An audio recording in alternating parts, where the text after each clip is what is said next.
she spoke to someone in that program, and they were talking about stress in their life, and she's like, well, you think you have stress? I just strangled my kids. That came out in court. First time in 11 years. Just moments ago, Catherine Hoggle was denied bond after she was re-indicted on charges she killed her 2 young children, Jacob and Sarah. The siblings disappeared in 2014. Their bodies have never been found. Here's my thing. I feel like it's a little bit deja vu. I feel like we're hitting the reset. We're back to where we were in day one. We still don't know where the kids are. Her attorney still says that she's not competent. And so we could just be back in the same repeat. Darcy, you've covered this for more than a decade. Do you believe you know what happened to the Hoggle kids? This is For More Context, your seat in the News 4 newsroom for a conversation about how our team checks their facts, fights for answers, breaks stories, and holds each other accountable.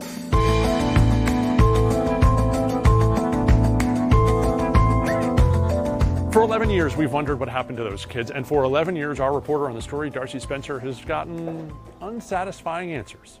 She was back in court this week and didn't get a whole lot more. Just what happened to those kids? Why is there so much animosity between the lawyers inside the courtroom? And how long are we willing to keep the mentally ill locked up, only to make them well enough to sit in a courtroom to stand trial and possibly be locked up again for years? Plus, just when you thought you'd heard it all in this case, there's new evidence Darcy found out about. Darcy, you've covered this for more than a decade. Do you believe you know what happened to the Hoggle kids? Me personally, I don't know, but I really would like to know. You know, as journalists, we get invested in these stories. We care. We're parents. And we think about what this family has been through, you know, on both sides of this family. It's very painful to not know where these little kids are. And initially, this was a missing persons case. This was an abduction case. And so we're thinking, surely they're going to be found. She indicated at one point she dropped them off somewhere. So it's like, well, is this person going to come forward? Who is this person? So all along, we're kind of waiting to see, are they going to surface somewhere? Is someone going to call and say, I found them or I have them? And that never happened. So as time went on, it became clear that something happened. And so the father of these kids and the state's attorney are convinced that they are no longer with us. And they couldn't file murder charges if they didn't believe that they were dead. So that's the belief now, but there are no bodies. So to prosecute this case is going to be challenging because you don't have bodies. But in the state of Maryland, you can pursue murder charges. But it's almost been 11 years. And so as you look at putting this puzzle together, do you think we are a lot closer to seeing that full picture today, nearly 11 years later, than you were in September of 2014? I don't really feel like we're any further. That's my gut, because it's been 11 years. It's been 11 years. We haven't learned anything new, really. We found out some new information in court, but prosecutors already knew about it. The family already knew about it. That wasn't really new to them. It was new to us, but there haven't been any credible sightings. No one's come forward to say, oh, I saw them or I saw her. So I feel like we are still where we were, but here's the difference now. She was released from a psychiatric institution. That means that she apparently is not a danger to herself or others, and that she's on medication. A judge indicated she's on 22 different medications, and the state's attorney said that she has made a substantial improvement in terms of her mental well-being. So I think that there is some hope that she may talk, and maybe she won't, but there is some hope that maybe some additional information will come out. Maybe she'll talk and say a little bit more about what happened. But according to her defense attorney, why do they have hope now that she'd talk? It's been a long time. It's been a long time, but just remember that she was found multiple times to be incompetent to stand trial, and at one point found to be non-restorable, which means there's no hope of her being restored to competency. So now that she was well enough to be released to the community, out in the community without conditions, from a psychiatric institution where she's been for several years, and she's on all these medications. Maybe these meds are working, because over the years we were told that the meds that she was on weren't really working. They weren't helping her. So maybe she has that mix of medications now that are working, and maybe some may hope that she would start talking. But her defense attorney says she had delusions. You know, you can't even really trust anything that she would say. You believe that? I don't know. I think part of the issue is a lot of people do not understand mental illness. And so let's talk about that. How long, do you know how long she's been in this secure mental health facility? Pretty much 11 years. And she was initially put in jail.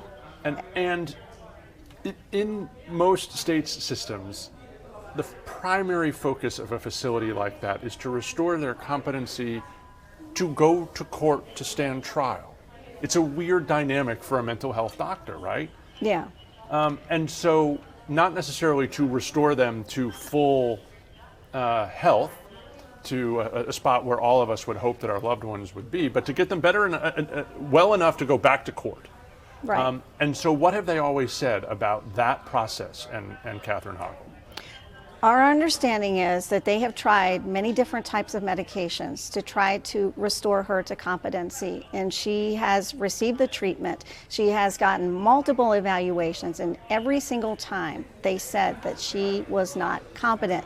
Now, because of privacy and HIPAA laws, we can't find out everything about her medical treatment, about her therapy, and things like that. But it reached a point where she was non-restorable, and after 5 years, the charges had to be dropped. Yeah. So once the charges were dropped in 2022, she was civilly committed to that hospital.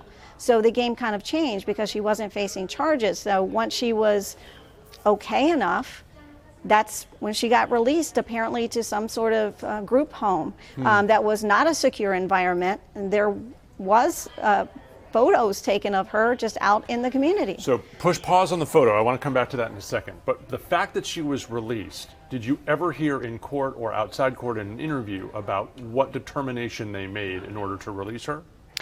No, Okay. because those records are sealed, there were records that were presented in court. Yeah. We did not find out too much about that, but what we did learn is that she was released without condition. Yeah. So this is an unconditional release. You are free to go. Right. She was not under any sort of confinement or anything like that. We don't really know what kind of treatment she was still receiving, but she may have been in some sort of program, like a halfway type program, Right. but she was pretty much free from what we understand. And how does the state's attorney find out that she's been released? He indicated in court that he was CC'd on an email, and that's how he found out. And John McCarthy, the state's attorney, has always said that if she is ever better and she's well, I will re-indict her, and that's exactly what he did. So tell me what he does. Once he's CC'd on this email and realizes she has been released from the secure mental health facility and sent to a halfway house with no conditions, what does he do?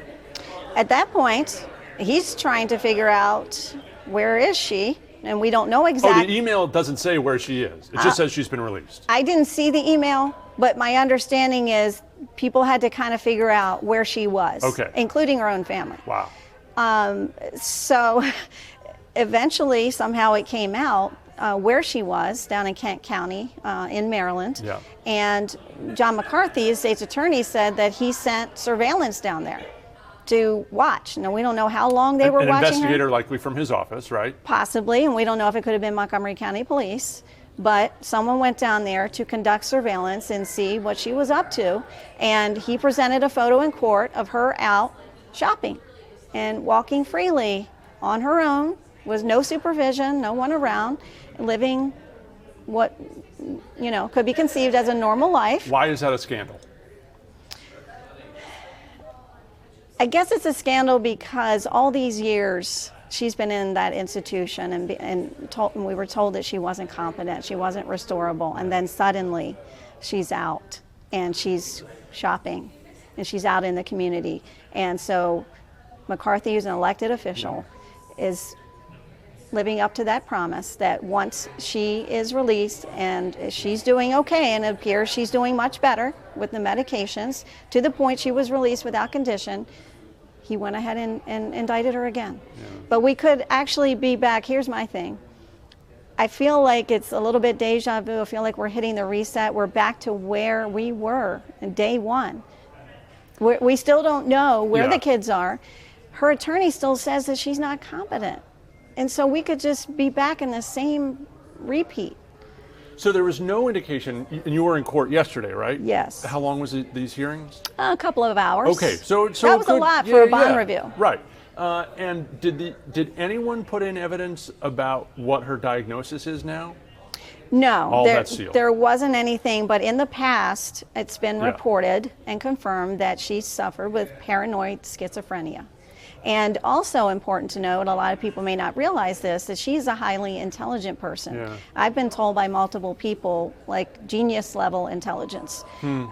So, which doesn't preclude her from being mentally ill. right. So that's been a little bit of the tricky part because she's highly intelligent. So some had felt that she was manipulating the system. You know, she's so smart and that she's faking it. There's been accusations she was faking mental illness and things like that over the years. But time and time again, the doctor said she was incompetent. So that's what the judge made the decision on.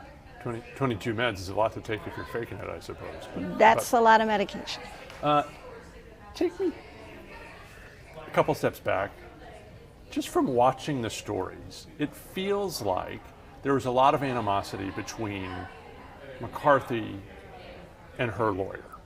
Yes. How much of that is real, do you think? And how much of it is sort of lawyers doing what lawyers do? I think it's real. And matter of fact, the judge said in court something about personal animosity. And so for a judge to say that, it was palpable in the courtroom because they were interrupting each other. Yeah, how could you feel it? You could feel it because when one was trying to make an argument, the other one would interrupt. And then the judge had to admonish a couple of times, all right, finish your argument, I'll get to you, and things like that. So I think part of it is, John McCarthy has said this was the most frustrating case he's ever tried in his career, and he's been doing this a long time. And imagine for 11 years you've been trying to seek justice for 2 children, and you can't. Does it surprise you? 10 years have passed and we still don't know where Sarah and Jacob are. I was very hopeful that we would ultimately find out where they were. That has not turned out to be the case. I think probably what surprises me more is the journey that we've traveled and not being able to get her to trial. Because I was virtually certain that ultimately she would be found competent and we would go to trial in this matter. So that to me, that's the real surprise. And he has in the past said that he didn't believe that Catherine Hoggle was being truthful about this. He did feel that she was kind of faking it and things like that. But you can't deny what the doctor said. And many doctors said it, and it wasn't just one. There was an independent review. It's been thoroughly looked at by many different doctors. So I think this is kind of pent up. So tell me what it's like to interview Felsen. Do you think that she killed her kids? I don't have any comment on that. Unfortunately, with all due respect, I think it's an inappropriate question. You got to be on your toes. When you interview him, you got to be on your toes because he's very sharp. He knows this case inside and out, and he is a zealous advocate for his client. And he will tell you point blank that she was delusional, that she has mental illness, she's not restorable, she can't be tried even now on these charges. And he's basically said you can't even trust what she is saying or has said because of these delusions. So even if you put her on medication, that doesn't change her state of mind back then and things that happened back then. I feel like my kids will be searched for until they're found, or I'll die looking for them though. So it could turn into 30, 40 years or however long I'm blessed to live. She said that she wanted to show the police where the kids were. I asked her how come she doesn't show me I'm their father, I could pick them up. And then she just said that it wouldn't do anything for her to show me, that she needed to show the police herself. Catherine did call me and request to speak to the police. She wants to give an answer on these children. David Felsen represents Catherine Hoggle. He says she didn't want to do that. I represented on behalf of my client that she does not have the desire to go and meet with the police. In the piece you did last year, which was Dynamo, there's this back and forth early on that Catherine was going to give a statement to police, and then she didn't want to talk to police. Did she ever give a statement to the police about this case? Yeah, she has talked to law enforcement early on. So, you know, when this first happened, you may have seen about them going the Chick-fil-A. Yes. She told Troy she wanted to go in Chick-fil-A and get a drink. They were close to going to the police station. This Chick-fil-A is by the police station. He's like, we got to report this. Right. And she goes to get a drink and slips out the back. Yeah. And is missing. So at that point, eventually Troy's like, we got to go to the police. What's your sense of how he's doing? I mean, do you worry every day that 10 years is going to turn into 15 and turn into 20? Or do you still have that hope? I feel like it very easily could. It's not a matter of if, I don't necessarily feel like it will or it won't. I feel like my kids will be searched for until they're found, or I'll die looking for them though. So it could turn into 30, 40 years or however long I'm blessed to live. I think he's really struggling, and I think he's just really trying to do the best that he can as a father. There is a third child involved, and everyone wants to protect that child. And we're trying to keep that child's privacy because it's been really hard. It's been really hard for him growing up and dealing with all of this. But Troy, he was the zealous advocate as well. We covered so many vigils, so many searches. He was there day in and day out. He would go in front of the camera every single day if he could. That's how much he cared and was worried about his kids. But, you know, the fact is, with her being re-indicted, okay, but we're still no further to what his most important outcome is finding his kids. Even he said to give them a proper burial at this point. A lot of people have given up hope that they're alive, sadly. To give a proper burial. He talks about giving them a burial and letting them rest in peace. Of course, there's got to be a little piece of hope in the back of your mind that somehow, some way, someone's going to call and say, I found them. But you have to deal with reality. It's been 11 years. So let's fast forward back to now. Yesterday in court, you learn about this new piece of evidence. How does it come out? Okay, are you speaking about the strangling or the drawing? Well, I was talking about the drawing. Okay. So John McCarthy, the state's attorney, was talking about a drawing that investigators found with her belongings. She was missing for several days. She ended up in an office building. And so they found some of her belongings in the office building, and there was a drawing. So apparently she had been at a day program.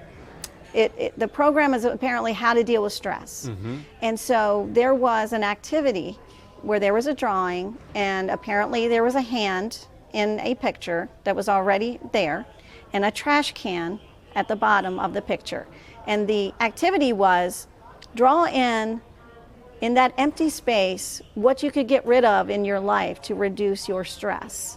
So she's giving a blank piece of paper that already has a hand in the top corner and a trash can in the lower corner. Yes. Okay, weird exercise to begin with, but tell me what she fills in. But this is dealing with stress. Yes. This was something dealing with stress. How do you relieve stress? So you can imagine, what would you throw away in this trash can if you could to relieve stress in your life? And we're told that she drew pictures of her kids. Wow. And this is after she was in that day program, after the kids went missing?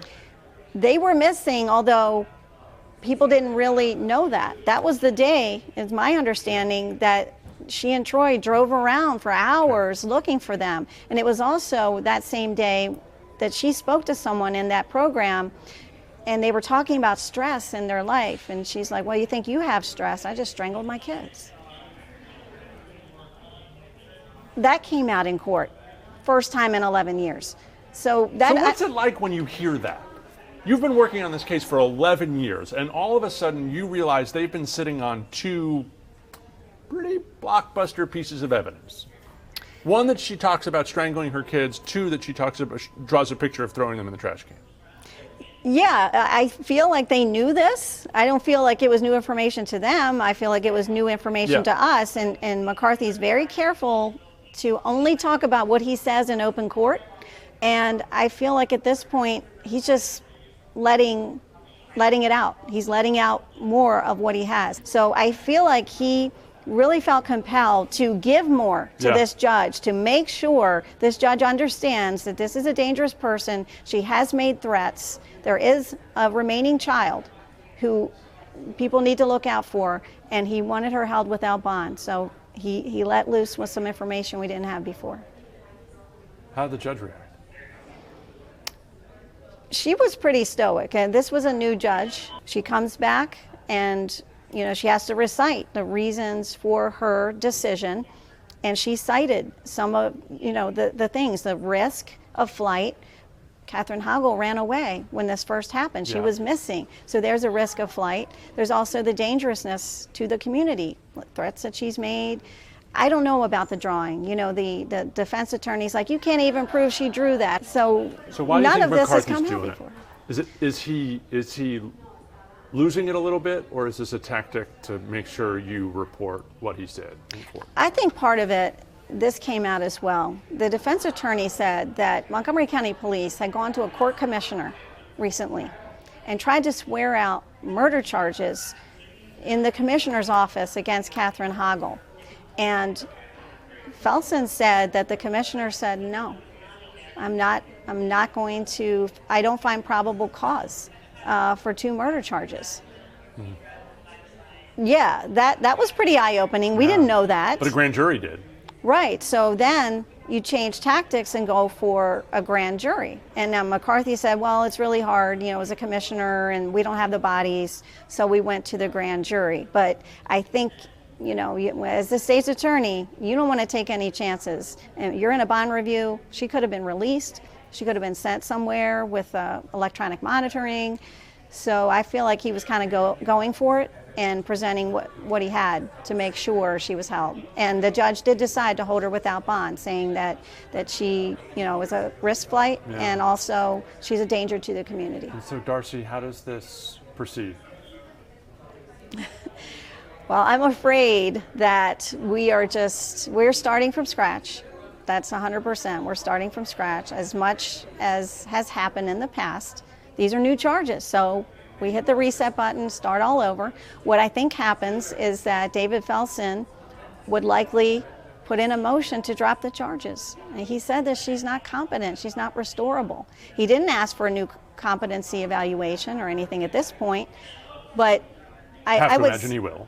You would imagine it, and so now we're starting again. Then, so there would have to be a hearing and potentially maybe another evaluation. How's she doing now? She's on these medications. Is she competent now? So I don't think anything is really going to happen anytime soon. And so how does that leave you as a reporter? I can't imagine there are many stories that you've covered for 11 years. Yeah, it's a lot of people are saying it's exhausting. It's exhausting, and it is. Because I've been covering this for 11 years. I remember being at the Chick-fil-A. I remember meeting the people, the community. Some are concerned that the community is forgotten. And so many years have gone by, and maybe young people were like, what case is that? I never heard of it. So there is concern about that. But we haven't forgotten because we've covered it day in and day out, all the different hearings. So yeah, it's exhausting, but for people, there is just still that hope that no matter what happens with Catherine Hoggle, there's that hope that her children could be found. And I think that's what keeps a lot of people going. Thanks. Thanks for 11 years of reporting. Thank you. Can't imagine what it would be like to not know what happened to 2 of your children. I don't think any of us can. It's awful not having those answers. It's part of the reason Darcy has spent so long on this story and why she's now committed to spend even longer reporting this story. If you like this kind of context, please like it, subscribe it, check it out here on the page. There's so much more of it. You can find me anywhere on social at TedNBC4. I'm Ted Oberg from the News 4i team, and I'll be here working for you.